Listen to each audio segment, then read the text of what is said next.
Now that we've got the moving platforms in, we're going to be setting up our first enemy. So come up to create a new scene. We're going to be using a kinematic body for most of our enemies.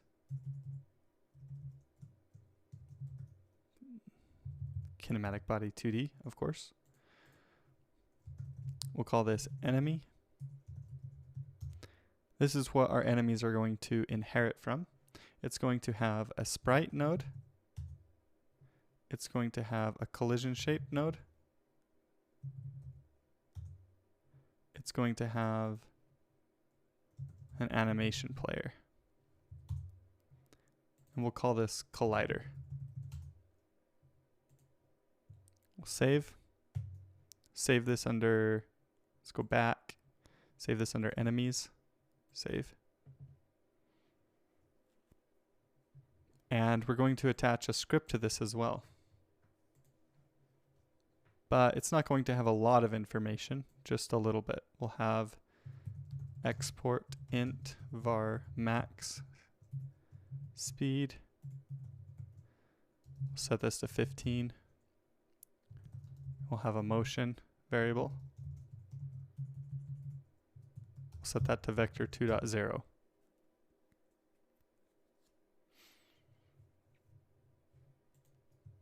can save that. And that's all we need for our enemy, I think. Let's see. We want our collider to, yeah, this is going to be it for now. Do scene, new inherited scene. We'll inherit from enemy. And we'll call this walking enemy.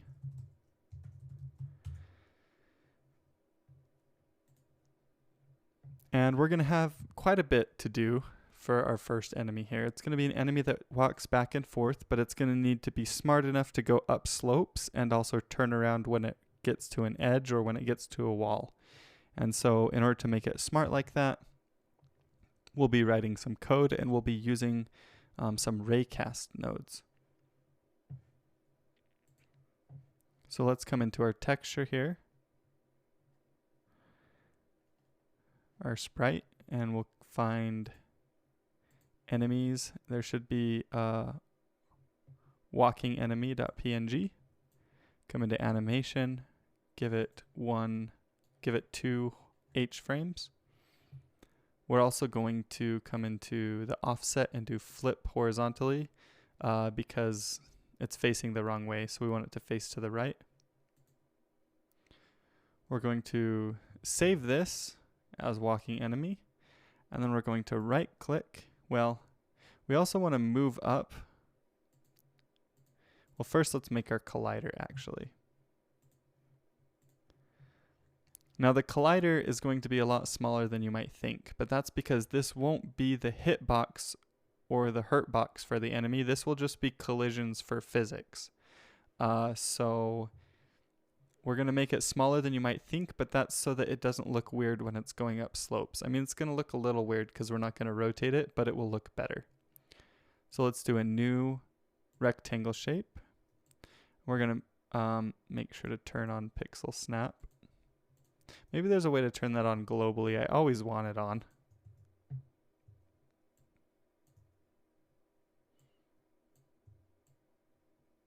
Oops. I'm going to hold control so I can take advantage of the pixel snap.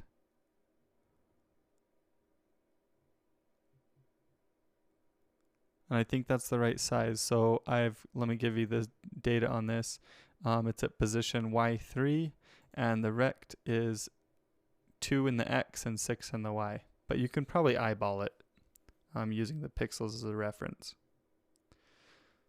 So yeah, that's what our collision shape is going to look like. We're going to be moving our collision shape and our sprite. I'm going to hold shift to select both of them. Then I'm going to click on them and hold control after clicking. And I'm going to move these up so that the floor of our origin, like the origin is the floor of this enemy, and save. Once I've done that, we're going to be adding we're going to be right clicking on our enemy and extending this script. It should just automatically name it for us, walking enemy.gd. Great, that's good. We'll get rid of all this for now and save. We're going to add some more nodes here. We're going to be adding our ray casts. Now these ray casts will be used for detecting walls and detecting the floor. And that's what ray cast nodes do. They basically cast a ray in a certain direction and can tell you whether they're colliding with something. So let's search in ray cast. Here we go.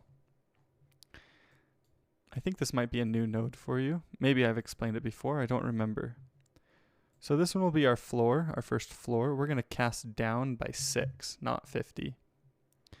And then we want to click on this and move it over to the edge of our collider here. And it's important that you don't move it over very far.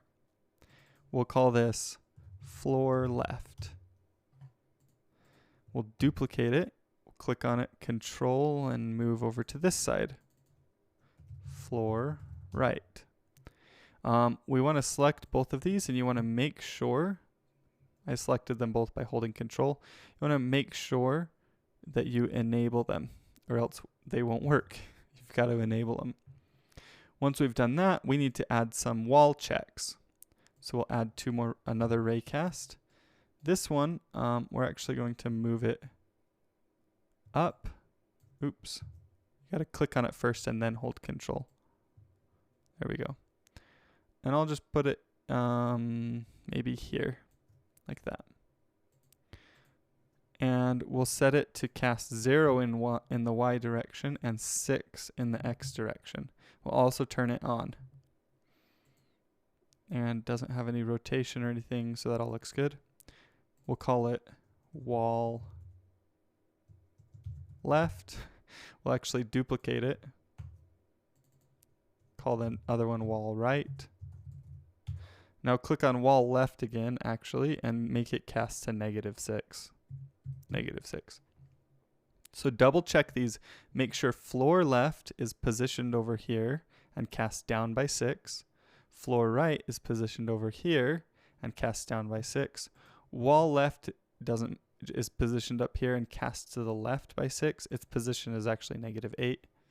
And then wall right is positioned in the same spot at -8, and it casts X +6. You want to make sure you've got those right, or the code that we write won't work. So make sure they're set up properly. Once we've got them set up, we can start writing our code. So the first thing we're going to do is create an enum. And enums are useful data. It's a way we can store data.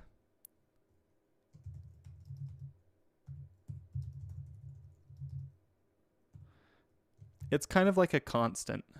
So it's you don't really change it. It stays the same, but it contains multiple values. So we've created an enum of direction that contains left with the value of -1 and right with the value of 1. Why is this so useful? Well, you can export enums. Export direction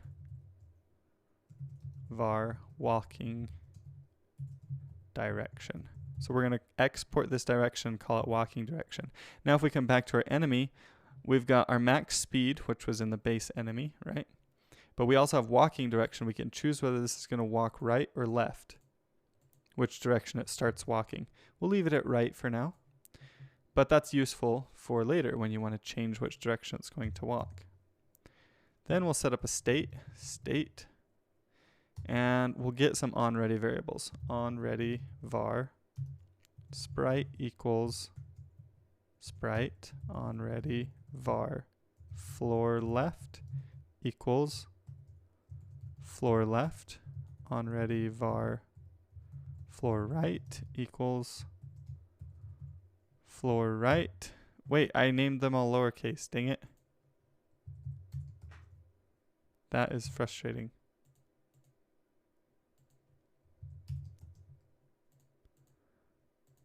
Wall. I usually name them uppercase out here and then lowercase in here. There we go. onReady var wall left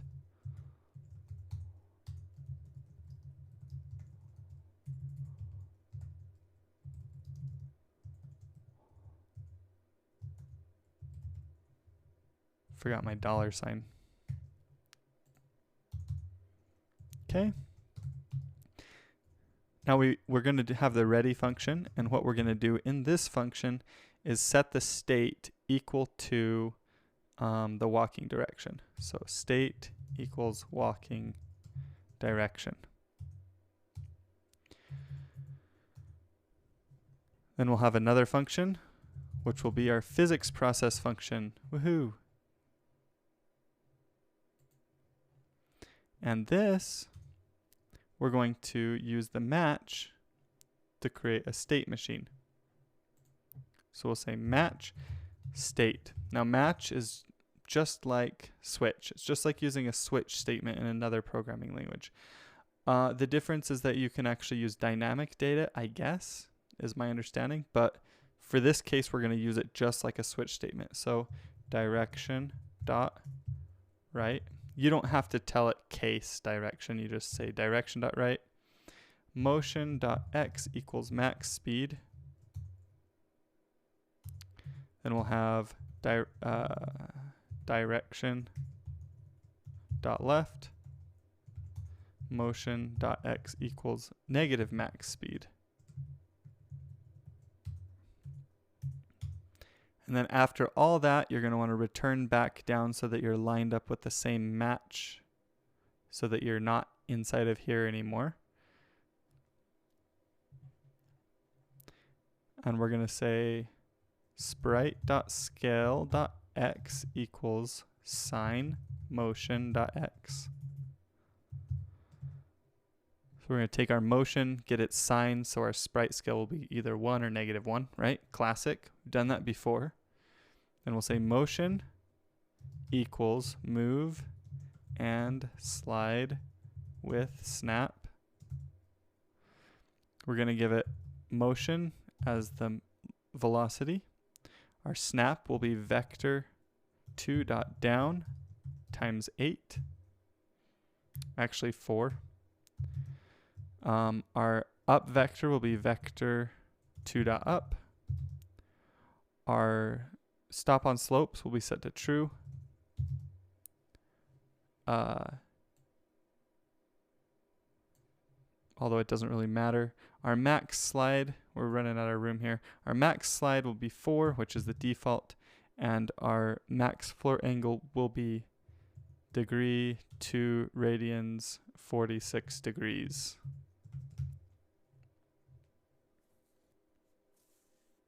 And I'll give you just a minute to look at this because, yeah, there's a lot going on in that. If you need to pause your video. Okay, once we've done that, it'll actually walk. It just won't turn around. So how can we turn around? Well, if we're walking to the right, we want to say if not floor right dot is colliding. So basically, if there's not a floor to our right, or wall right dot is colliding, or there is a wall to our right, state equals direction dot left. Pretty easy, right? If there's no floor or there is a wall, turn around. If not floor dot is colliding, where's my error message? Wall right not defined in scope. Oh, I did an uppercase W. There we go. If not floor left is colliding or wall. Left is colliding. State equals direction dot right. And now we should properly turn around. And that's it for our enemy. Let's create a couple of them in our world. Come back to our world, instance walking enemy. It's going to be up here. We'll drag it down and drop it right here, I guess. Then I'm going to do Control D to duplicate it. Maybe I'll put one in here. Control D, put one over here as well. That should be a pretty good. We've got slopes here that we're testing and stuff like that. They won't work on the platforms. You could get them to work on the platforms by giving them a little bit of gravity, but then you may have to work out slopes again and stuff. So Yeah, just so you're aware, these are not designed. I didn't set them up. I tried to keep them simple so they won't work on platforms. Unfortunately, I was standing on that one. These two seem to be working fine. This one will probably work once I'm not standing on it anymore. And there you go. It goes up the slope. Turns around. It should come back down the slope. And if you're having issues, and it could be your code, double check your code, but it's very likely that the issue isn't your code, it's that you didn't set these up right. So make sure you double check and you've got these set up exactly how I did. And same with the collider, because if those things are different, they can affect how this works, because these distances matter. And like if these are farther out, like out here, they're no longer going to work properly because they're set up to work with these specific slopes and this specific collider right here. And there we go.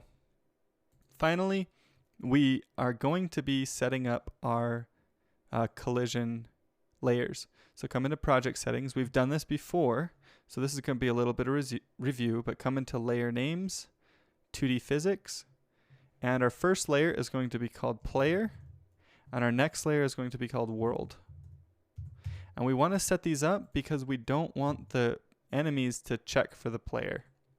And we don't want the player to be able to land on the enemies like we just saw. It messes them up. So we're going to come into, first we're going to come into our tile map here.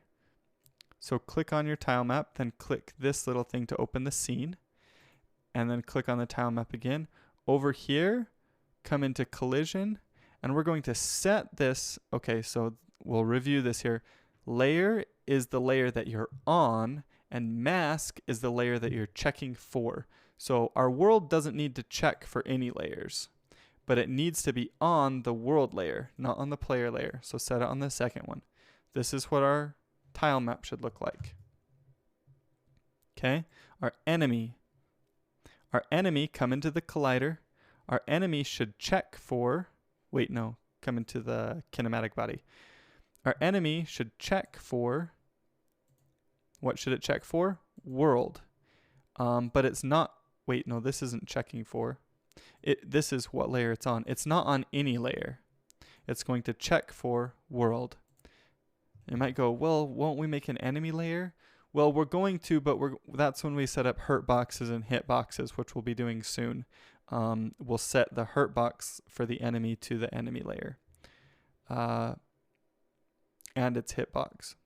So there we go. For the enemy, nothing for the layer it's on, but for the mask or the layer it's targeting, set it to world. That way it can detect the world. And then for the player, which I think is the last thing we need to set up. So come in here, click on player, click on this to open its scene. For the player, we're going to put it on the player layer, and then it will look for the world layer. It needs to try and detect the world just like the enemy does. Now, I forgot. So our enemy also needs it also needs its raycast to be on the proper layer. Where are you, enemy? Walking enemy. Here we go. So select all the raycasts.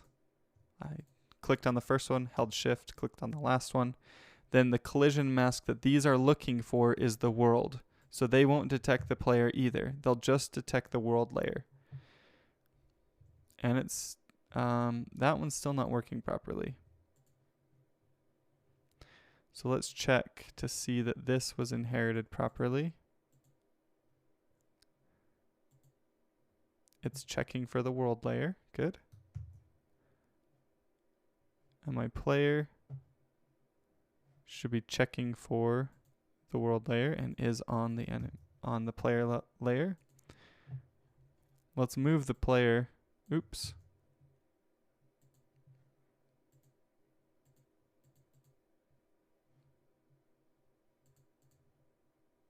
We'll make it so we can't select the children. And move the... Oops. Grab the enemy. I want to move the player. Set it right there for now. We shouldn't be able to collide with the enemies, but we still can for some reason. So I've got my layers messed up because we can still collide with the enemies.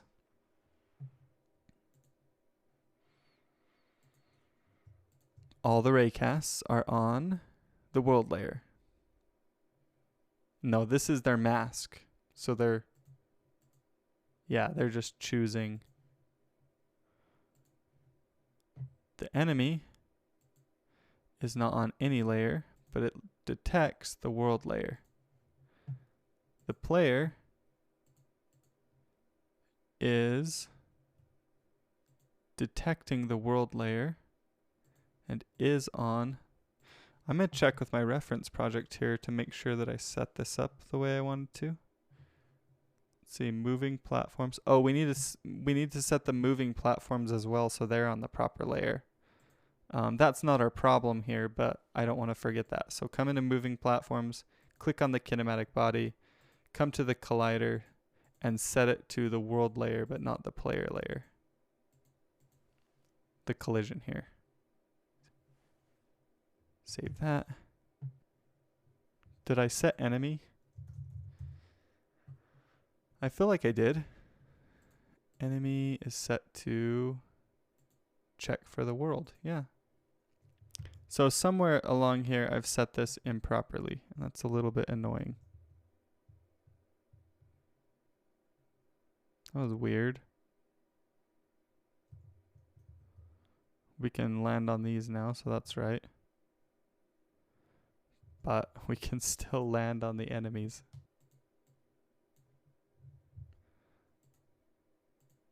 I'm going to close out a few of these.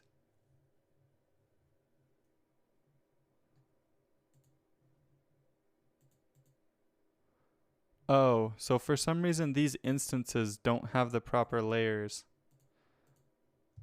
And so that's weird.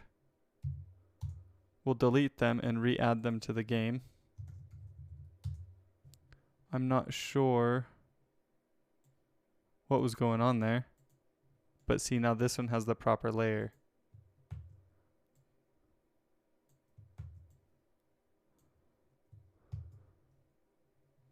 Let's try this now. So you may have to delete them. Yeah, there we go. I'm not sure why, but their layers were not set up properly. Had to delete them and reset them. Obviously, nothing can shoot anything. The enemies can't hurt us, but we're going to be setting up hurt boxes and hit boxes here soon. And this is starting to feel like an actual game. So I'm pretty excited about that. Hopefully you guys enjoyed this lecture. Thank you all so much for watching, and I will see you all in the next one.